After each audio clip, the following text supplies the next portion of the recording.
Morning, everyone. Bon matin tout le monde. Thank you for joining us this sunny Friday for this important announcement. Merci de nous joindre à nous pour cette annonce importante. We will begin with a few words from the Honorable Marco Mendicino, Minister of Immigration, Refugees and Citizenship.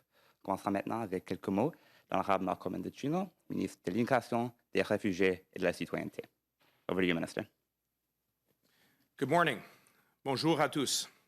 I would like to begin by acknowledging that I am joining you, along with my colleagues, Ministers Sajjan and Garneau, remotely from the traditional territories of the Algonquin and Anishinaabe people. 20 years ago, Canada marked the beginning of its military operations in the war in Afghanistan. Between 2001 and 2014, more than 40,000 Canadian Armed Forces members served there. They served alongside American, British, and other NATO troops in an international coalition effort to eliminate terrorism, establish security, and ultimately to create the conditions that would make for a better future for the people of Afghanistan. 10 years ago, this very month, the Canadian Armed Forces Infantry Battle Group formally handed over control of the battle space in Kandahar province, officially ending Canada's combat mission in Afghanistan nearly a decade after the attacks of September 11, 2001. The mission undertaken by our armed forces was long, difficult, and perilous. Ultimately, the war in Afghanistan claimed the lives of 165 Canadians and forever impacted countless others. Yet these brave souls were not the only ones who sacrificed everything. Throughout the war and after, many brave Afghans themselves stepped up to provide support that was crucial to the mission. Dès les premiers jours de la mission, les hommes et les femmes en uniforme du Canada ont compté sur l'intelligence, le bon sens et la bravoure de tant de citoyens afghans. Ces personnes ont servi de traducteurs à nos soldats sur le champ de bataille et, dans bien des cas, leur ont sauvé la vie. Souvent au péril de leur vie, ils ont fait des sacrifices pour aider le Canada parce qu'ils croyaient en l'avenir de leur pays et au travail que nous avons accompli ensemble pour l'assurer. The Afghans who served Canada as translators for our military on the battlefield risked their own lives because they believed in building a better future for their country and the work we did together to secure it. But their work did not end when the Maple Leaf was lowered at Kandahar Air Base for the last time in 2011. In the decades since, many Afghans have continued to work for Canada at our embassy in Kabul. Afghans employed as locally engaged staff have been essential to maintaining our presence in Afghanistan, which have ensured that the people-to-people ties between our two countries remains strong. Make no mistake, whether on the battlefield or at the embassy, these brave Afghans helped Canada knowing full well that they were putting themselves in their own harm's way. But their service to Canada comes at a significant cost. The risk of retribution from the Taliban is grave. Afghans who have supported Canada are routinely and deliberately subject to threats of violence, torture, and death, as are their families. And these threats are only intensifying. Afghans themselves have paid an equally heavy price, both during and after the war. And yet they did it anyway. Not only does Canada owe them a debt of gratitude, we have a moral obligation to do right by them. Which brings us to why we are here today. The situation in Afghanistan is critical. The NATO withdrawal is approaching and violence is escalating. Over the past weeks, we've heard from retired generals, veterans, and Afghans themselves. And they've asked us to do right by those who did right by Canada. Today, we answer their call. Canada is here to support those who supported us. Aujourd'hui, nous répondons à leur appel. Le Canada est là pour soutenir ceux qui nous ont soutenus. I'm very pleased to announce a new program that will protect and resettle the Afghans who were integral to Canada's efforts in Afghanistan. My department is implementing expeditiously special immigration measures that will offer a path to protection in Canada for those at risk due to their work. Je suis fier d'annoncer un nouveau programme visant à protéger et à réinstaller les Afghans qui ont fait partie intégrante des efforts du Canada en Afghanistan. Mon ministère met en œuvre des mesures d'immigration spéciales qui offriront une voie vers la protection au Canada à ceux qui sont en danger en raison de leur travail. Global Affairs and National Defense are working quickly to identify and assist these peoples, and operational teams are currently on the ground in Afghanistan, and I want to thank my colleagues, Ministers Sajjan and Garneau, who have been instrumental in getting us to this point. Our focus is on those who have had a significant and enduring relationship with the Government of Canada in Afghanistan.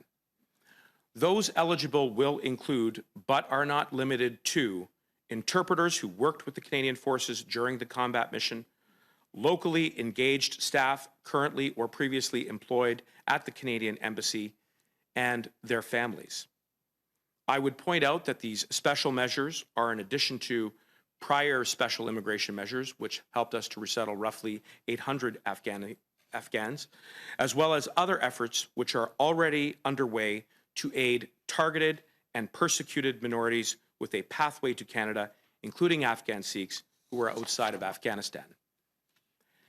Applicants must also meet the usual admissibility requirements to protect their safety as well as the safety of all Canadians. We will not disclose the names of those individuals who are eligible under this program for resettlement. We will expedite the normal processing times in order to preserve their safety. We know that time is of the essence. We expect the first arrivals will be in Canada very shortly. Tant de citoyens afghans se sont mis en danger pour aider le Canada pendant et après notre mission de combat en Afghanistan. Maintenant, ils font face à des menaces encore plus grandes de la part des talibans et nous ne laisserons pas derrière. Those who worked for Canada and served Canada are in harm's way. We will not leave them behind. Lives hang in the balance here, which is why we are taking timely and decisive action. Canada will do right by those who did right by us. Thank you, merci, and now I will turn it back over to Alex. Thank you, Minister. Merci, Monsieur le Ministre. Je passera maintenant la parole à l'Honorable Harjit Sajjan, Minister de la Défense nationale. I'll now pass the floor to the Honorable Harjit Sajjan, Minister of National Defense. Go ahead, Minister. Thank you. Good morning. Bonjour à tous. Today I join you from the traditional territory of the Algonquin and Anishinaabe peoples. As Minister Mendicino has already said, between 2001 and 2014, as part of Canada's longest war, more than 40,000 Canadian Armed Forces members deployed to Afghanistan. Our members served with honor as they tried to bring peace and stability to the region. But our members did not work alone. Throughout Canada's mission, many brave Afghans brought invaluable skills to our combat, training, and civilian missions.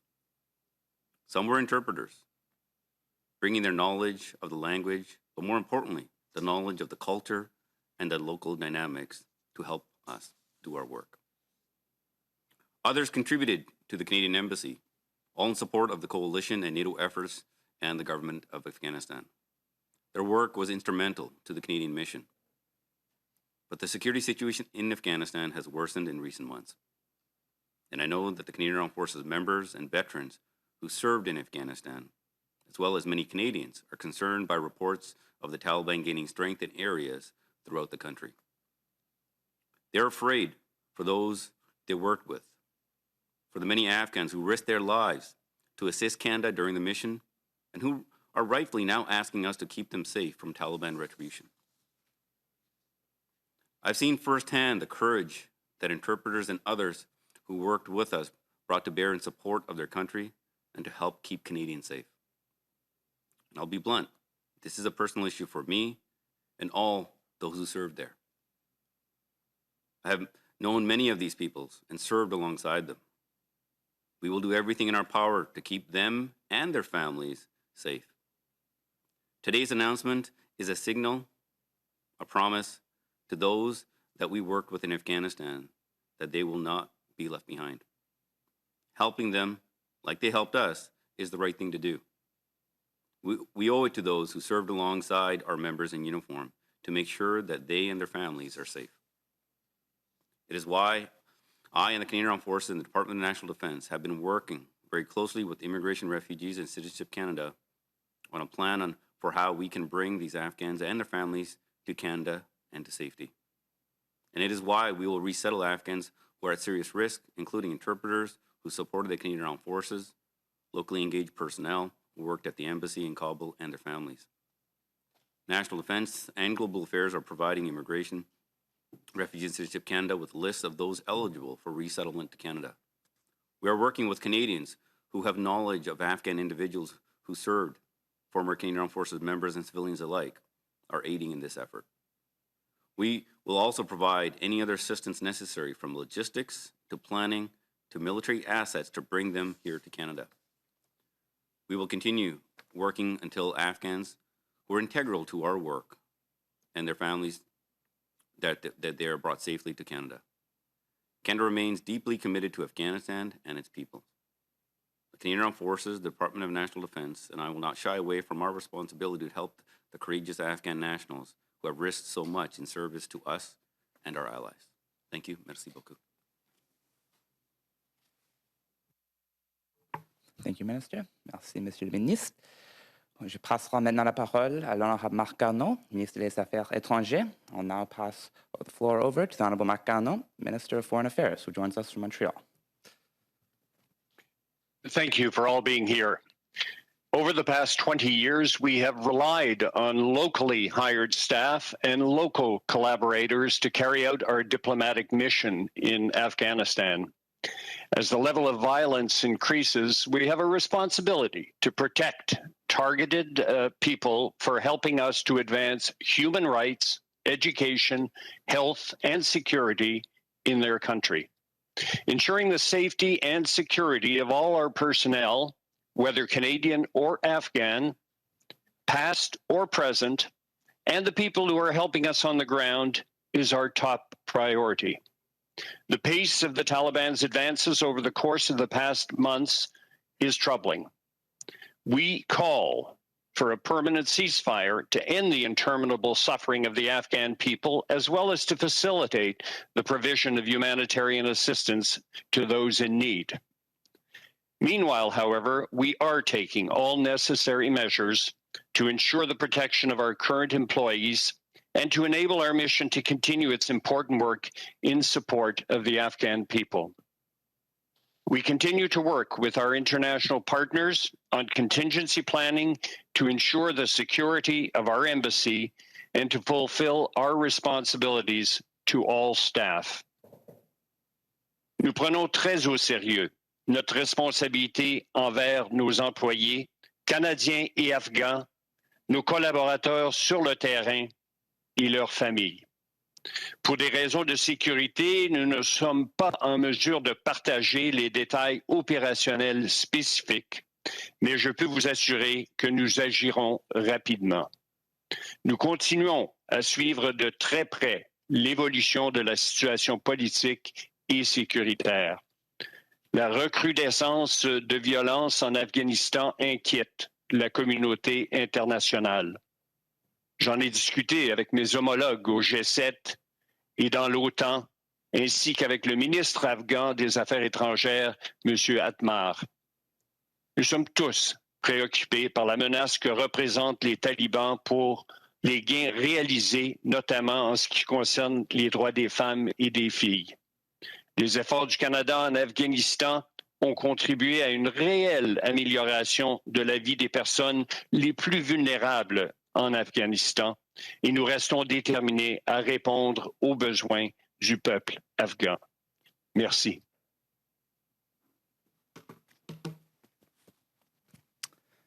Merci, Monsieur le Ministre. Thank you, Minister. We will now begin the press conference portion of the event. We will alternate some folks in the room, as there are folks in the room now, and then some folks on the phone. Donc, on commencera avec les gens en chambre, et puis on passera après au téléphone. So we'll begin in the room. So, Annie, go ahead. Hi, it's Annie Bergeron-Oliver with CTV National News. The U.S. announced that it's coordinating with its allies to evacuate 4,000 Afghans and their families who worked with NATO coalition forces. Are we depending on the U.S. to get our employees, I guess, or Afghans who worked with Canada out, or is this something that Canada is doing independently?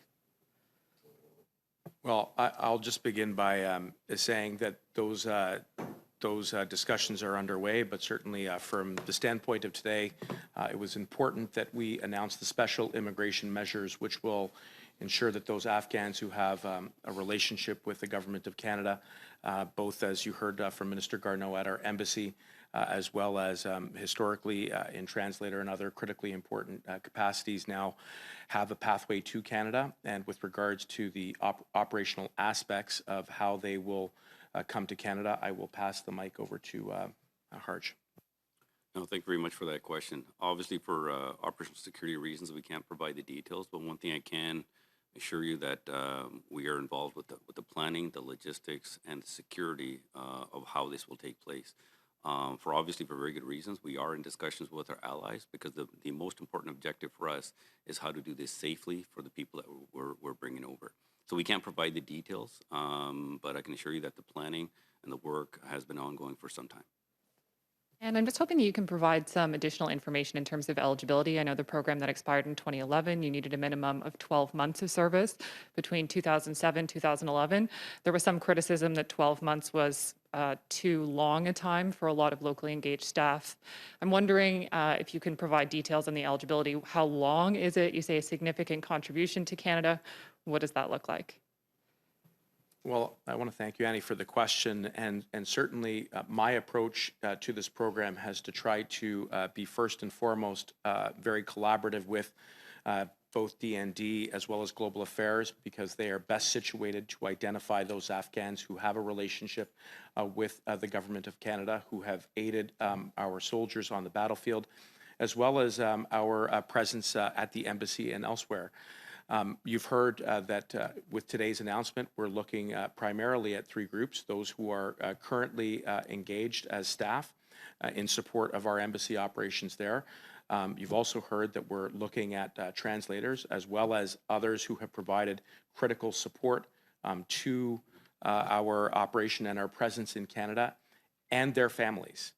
And certainly my view is that the parameters of this program will allow us to do right by those Afghans who did right by Canada. Thanks, Annie. On passera maintenant au téléphone. We will now go to the phone for our next question. Operator. Thank you. Merci. Our first question, première question, Anna Miller-Pepperny from Reuters. Your line is open. À vous la parole. Do you know approximately how many people we're talking about who are eligible? And can you give some more specifics on time frame? When do you expect people to begin arriving in Canada? And at what point do you hope to have them all transported here? Well, thank you very much for the question. And certainly we continue to identify those Afghans who will be eligible under the special immigration measures which have been announced today. I want to emphasize that we're going to continue to work very closely with both the DND as well as Global Affairs to identify those individuals who will be eligible.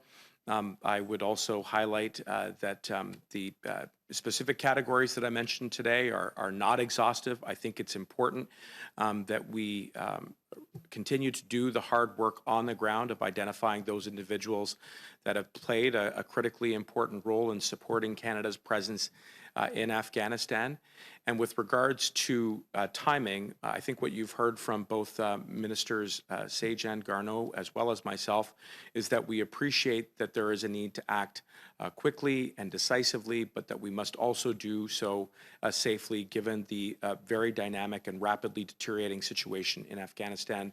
And I'm happy to turn it over to either of my colleagues if they wish to say more on timing.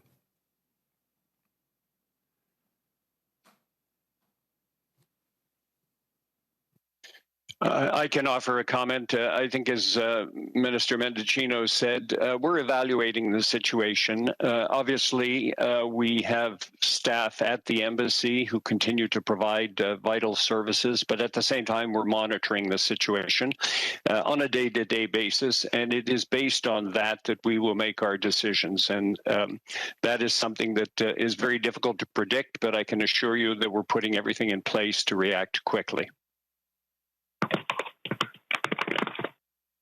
Follow up, Anna? Thank you. Just to clarify, though, sorry, like, are we talking people beginning to arrive next week? You know, in a month? Like, approximately what kind of time frame are we looking at right now?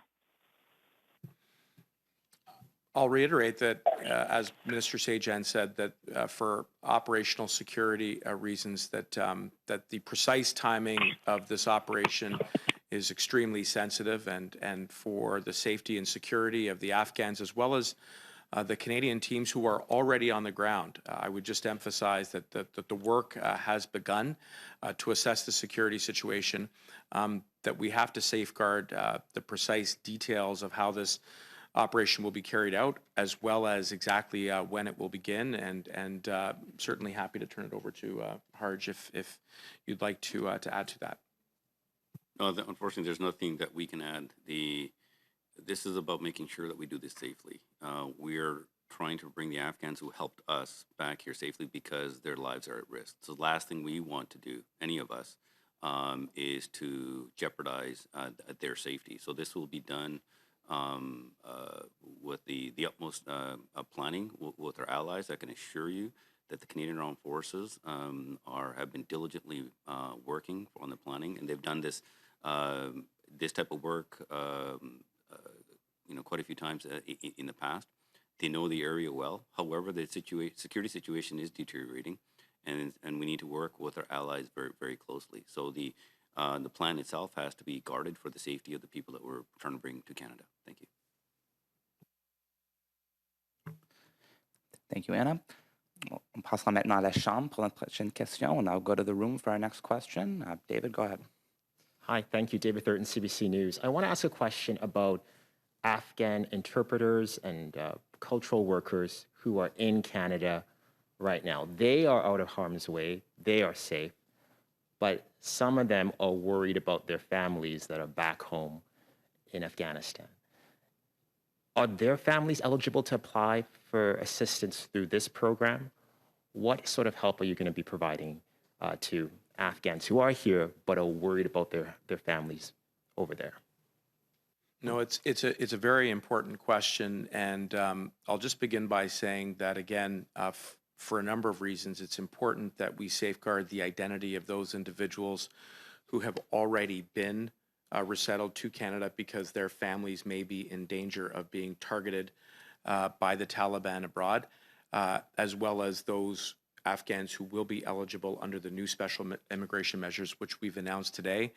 I would certainly invite anyone who believes that they or their family may be eligible under this program to contact my office directly, and we will work very closely with them, as well as the Department of National Defence and Global Affairs Canada, to identify those who may be able to avail themselves of this program. So if I'm just understanding you correctly, and then I'll ask my follow-up really quickly, Afghan interpreters and cultural workers who are in Canada, their families who are in Afghanistan may be eligible. You're not closing the door to that. And what about interpreters, cultural workers who've worked with non-governmental organizations or even media companies or corporations such as the CBC? Are they eligible for this program? Can they get any assistance?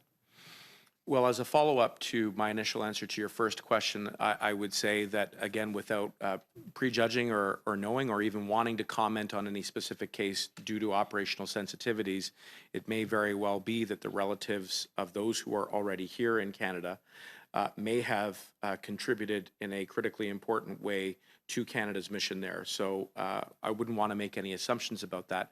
But in addition to the special immigration measures which we've announced today, of course, those who are here in Canada who have permanent status, whether as a refugee or as an economic immigrant, do have the ability to sponsor their family members. And as you have heard me say on many occasions, I'm very proud of the work that Canada has done to keep our immigration system open, despite the many challenges that have been posed by the pandemic.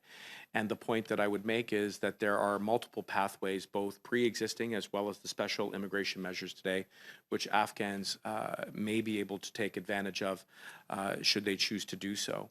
And with regards to Canadians who have expressed, I think, a real groundswell of support for Afghans who have been so instrumental in supporting Canada's effort in Afghanistan, I think this is a watershed moment. We should embrace that support, and we are prepared to work and partner with Canadians who wish to help support those Afghans who will be permitted to resettle here.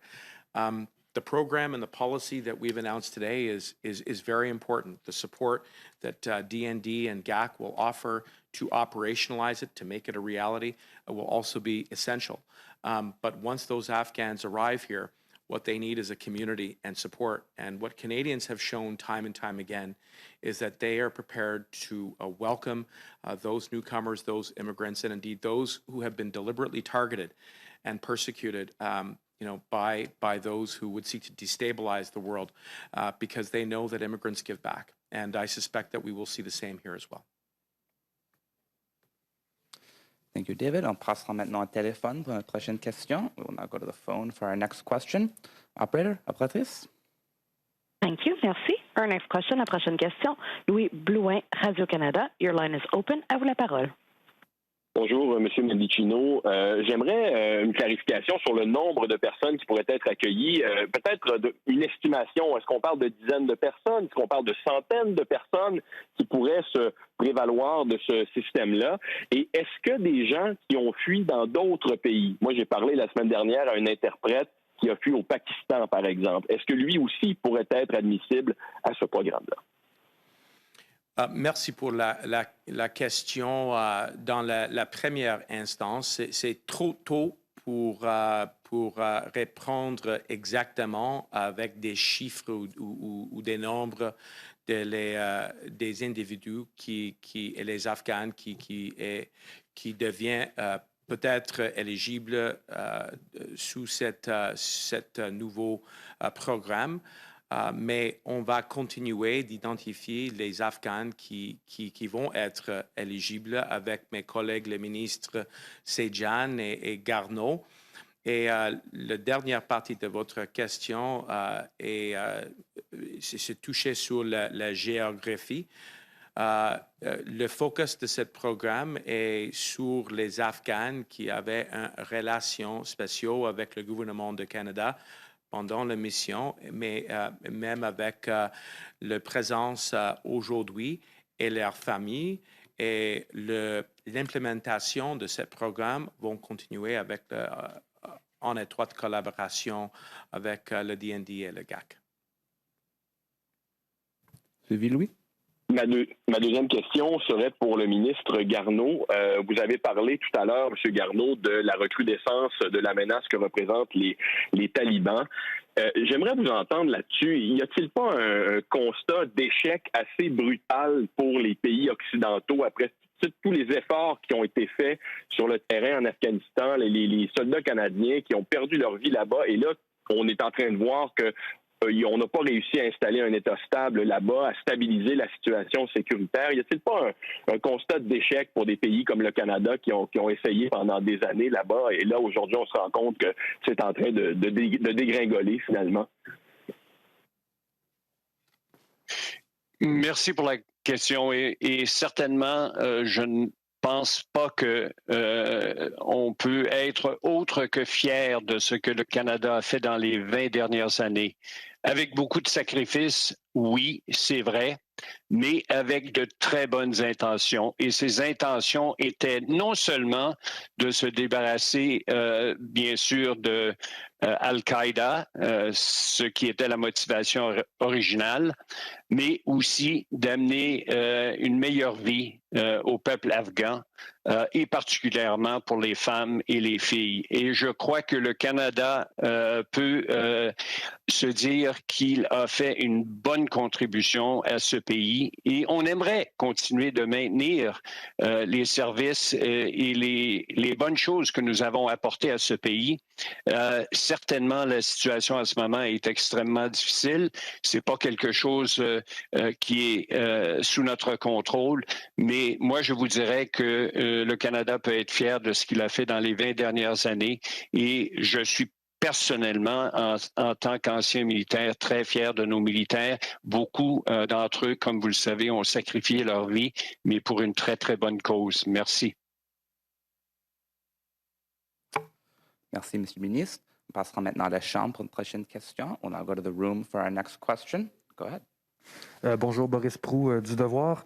J'aimerais savoir, pour le ministre de l'Immigration, ces personnes vont être incluses dans quelle catégorie d'immigration? Est-ce qu'on parle de personnes protégées et réfugiées ou motifs d'ordre humanitaire ou carrément autre chose? Spéciaux qui étaient, le politique spéciaux qui était annoncé aujourd'hui vont accueillir les Afghans dans la catégorie des réfugiés. Et c'est un programme spécial qui a besoin de la collaboration de mes collègues, le ministre Sajjan et Garneau, pour identifier les Afghans qui est éligible dans ce programme. Cet travail continué sur le terrain. Et voilà.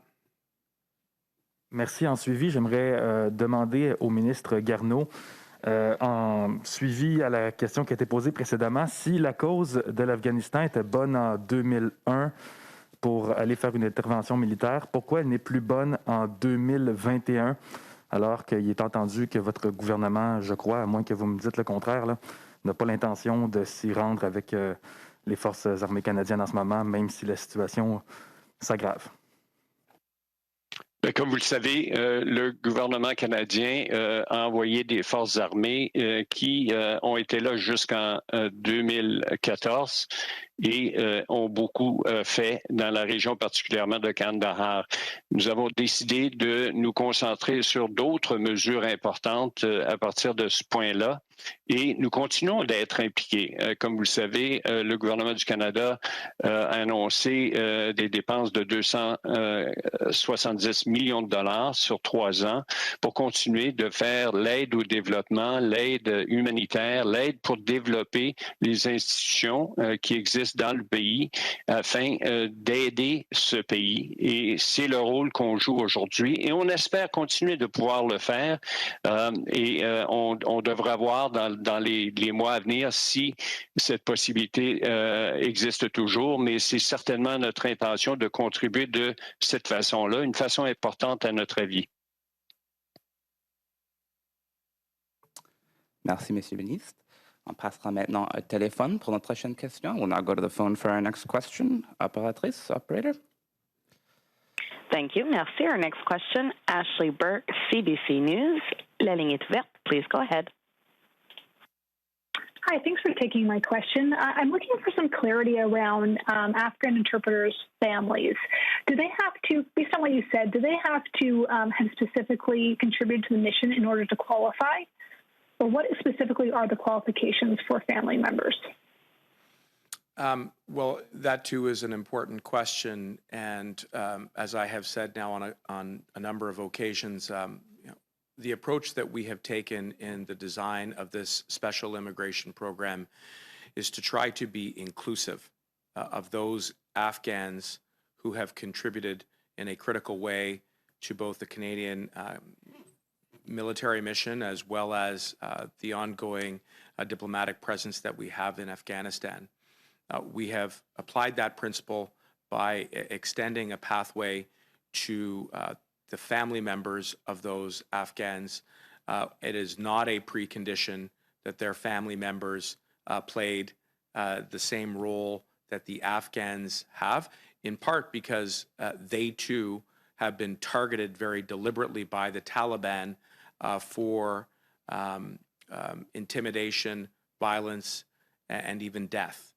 And by taking this approach, which again we will be implementing in very close collaboration with our friends at the Department of National Defense, CAF, as well as Global Affairs Canada, we hoped and will do right by those Afghans who did right by Canada for so long. Follow up, Ashley?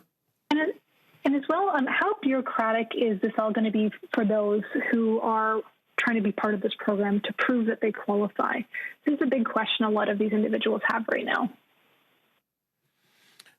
Well, on the issue of the relationship between Afghans and the government, I will again defer to my colleagues, Ministers Sajjan and Garneau, because it is their departments and their officials who are best positioned to validate the relationship in the way that the program contemplates. But again, I'll emphasize that we have tried to take an approach here that is inclusive and in full recognition of the contributions of those Afghans who have helped Canada in that region for the better part of 20 years. And perhaps Minister Sajjan may wish to add something. No, thank you very much for that question. The Canadian Armed Forces have been working very closely with Minister Mendicino's department to verify that list. Obviously, we have historical records of who worked with us in the past, but we're also contacting certain members who have may served with somebody. So if somebody provides a name, they'll know who they served with. Just like I remembered many people that I served with, and they were able to verify, yes, this person worked with us. So there is a process in place, and as we verify the names, those names are immediately given to Minister Mendicino's department to add to that list. Thank you.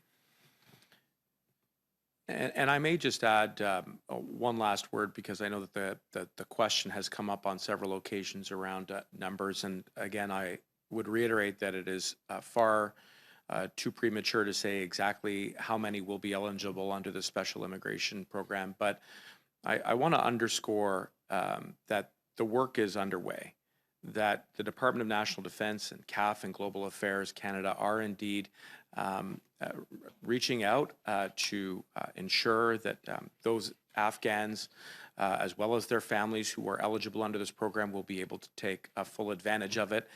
And without getting into precise numbers, we do anticipate that the numbers will be in the several thousands. Thank you, Minister. Merci, Monsieur le Ministre. We will now go to the room for our final question. En passant maintenant à la Chambre pour notre question finale. Mon, go ahead. Hey, good afternoon, good morning actually now still. Mr. Mendicino, in the news release the department sent, it says the eligible members, the eligible Afghans under this program will include interpreters at the CAF air base in Kandahar, and also cooks and cleaners and others who engaged in the embassy. So is it gonna, I need some clarity here, because it's like there are advocates who are saying cooks, cleaners, drivers, and others who work at the Kandahar airfield also face the same threats like interpreters. So will these people be included under this program?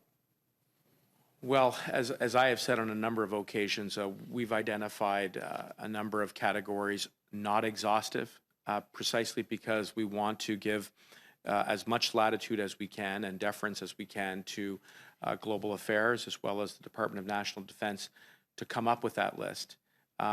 What I will reiterate again is that in setting the parameters of this program, we are trying to be flexible and inclusive so that we can do right by the Afghans who have supported us both during the military mission as well as during our ongoing diplomatic presence in Afghanistan. And my expectation is that as I've said just recently, we will see several thousand who will be eligible under the program, and that work will be underway with both of my colleagues. Mr. Sajjan, what would you say to other veterans and to yourself, actually, now as you see, like, there are a lot of sacrifices, a lot of work had been done in Afghanistan by the Canadian Armed Forces, by other allies, by other armies that under the NATO mission there. And now everyone, like veterans, are saying all this work could collapse, on the verge of collapsing. What do you tell yourself, and what do you say to other veterans? Thanks for that question, and I think it's very important that we tell our veterans, and especially the family members who have lost loved ones, gave the ultimate sacrifice, that all of them can hold their head up high and be very proud of the work that they did. This was not about holding ground or land or regions. This was about supporting the Afghan people. There were a generation of Afghans, young girls who have gone to school. The stadium in Kandahar that used to be used for execution of women, stoning of women and young girls, where we saw how kids played soccer. That generation has grown up and reaped the benefits of the work that all our Canadian Armed Forces members and many other people in their department, from international development, global affairs, and even Corrections Canada, the work that they did there. They touched the lives of a generation. Now, obviously, we can't, no nation can set the destiny for another country. They have to make their own decision. But the parameters that we set there for the people has had a significant impact. And more importantly, the entire world will be watching Afghanistan and the Taliban and hold them to account as well. And the efforts that were made there to touch those lives can never be erased by anyone. Thank you. Thank you, ministers. Ceci met fin à la conférence de presse. This concludes the press conference. Have a good weekend, everyone.